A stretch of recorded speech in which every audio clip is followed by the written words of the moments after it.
Okay, so now I'm going to go the other way around. I want to list the angles of the triangle order, not the other way around, same type idea from smallest to largest. But notice I didn't draw the diagram. I think it's always a little bit easier to redraw the diagram. So let's just draw it. Don't worry if you're drawn to scale or not, just draw it in.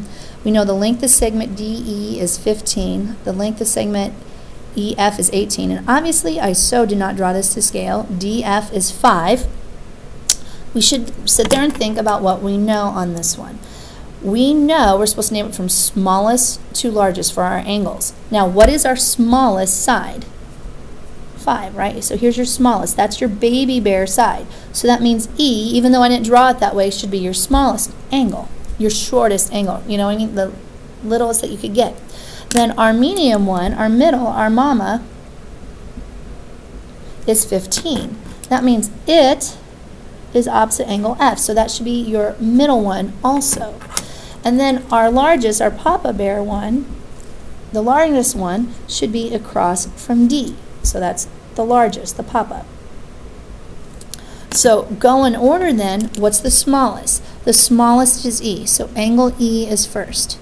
Then we go to the middle one, the mama bear one, that's angle F. Then you should go to the largest one, which is angle D. And yes, I know that's not drawn to scale, but remember, it's just to give us the idea of how it works. But then I need to be able to go the other way around. When I know about the angles, I should be able to get the sides. So I need to know the measure of angle R here. So we're going to use our sum of the parts equals the whole concept with this. So with this one, I'm going to have to solve for this side. So I'm going to find the measure of angle R first, which is going to be 180 minus the sum of these two.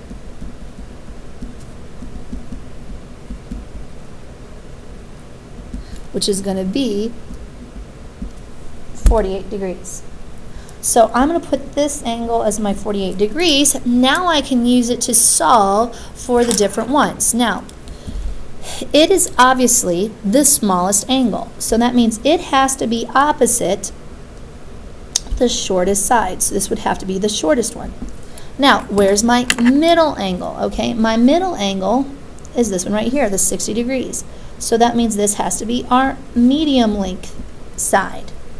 And then we have our largest angle. That has to be opposite the longest side. So this would be our longest one. So understand, this would be the papa, mama, baby. So now we know the segments in order from the shortest to smallest. So we're going to write it down. Our shortest one, segment PQ. Our middle one, segment QR. And then our longest one, segment PR. Now, using the same type of idea, we're going to do it again for another triangle DEF, but we're going to draw it out. So with that, I notice E is 120 degrees, so that will help me a little bit make sure I have an obtuse angle here. So I have an obtuse angle, and I'm going to have here DEF. My E is 120 degrees, so I mark that, and D is 20 degrees. So it's probably the smallest one. So what's our missing angle measurement? 20 plus 120 is 140, which leaves 40 degrees for our other one here. So now we need to be able to match up our sides again. Shortest to longest side. So I go to my smallest angle first. It is opposite segment EF. So segment EF needs to be the shortest side. Baby bear, small chair, baby bear, small. All right, same idea. Then we go to the middle angle, which is our 40. It's opposite segment DE. Then we go to our longest. It's opposite our largest angle. It's opposite DF, which means it's the longest side. So angle measurement and side lengths does make a difference with these. We have to match it up. So make sure you can do those last three problems. You're going to use those later. We also need to remember that since every triangle is formed by 3 segments, we need to make sure that we can make a triangle with them. Not every set of 3 segments can form a triangle. Let me give you an example here. If I have segment lengths of 7, 4, and 4, you can form a triangle. Really easy. You can match it up the sides. But notice if I have 2 segments that are smaller, I have this one of 3, this other one of 3. If I tried to put them together to form a triangle, what would happen? Yeah, they would just collapse on it and we'd have a gap here. We wouldn't make a triangle. So what do I know?